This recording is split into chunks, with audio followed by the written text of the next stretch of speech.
But you did. But I did, You did, right? yeah. And I think one lesson that I hope that people who are, from in Chicago now, who are growing up and have grown up in the same neighborhoods that we did, take from this is that entrepreneurship is around you. Like hustling is people talk about entrepreneurship and Black people not being represented in those spaces, but we just have a different word for it. We call it hustling, and that's in our DNA.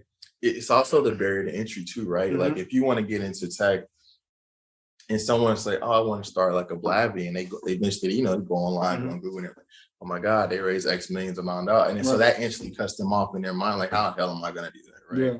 So I think that's huge. So I think there is a space to, like, there's this thing where you kind of work your way up. Like, I think that's a big thing that I see with younger kids too. When I mentor little kids or smaller kids or high school kids, they're always telling me like these big dreams, but there's no steps. There's no progression. It's like, I just want to come out making 10 million. I'm like, yeah, that's not how it works. Everybody want to return the kickoff for a touchdown. That's not how it's not crypto, bro. That's not how it works.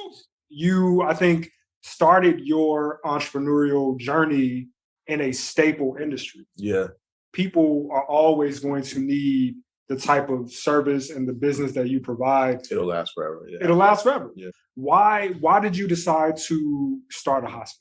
So I actually think there's more luck to it than people are willing to admit. Okay. Right. Like, and everyone has their own opinion about it, but and the luck begins well before like me going into this industry, right? Mm-hmm. Like I was lucky enough to be born into this family that was full of entrepreneurs that taught me stuff, even though they didn't realize they were teaching me stuff. Yeah. You were lucky enough to be like us being in, like you, not us, you being in tech.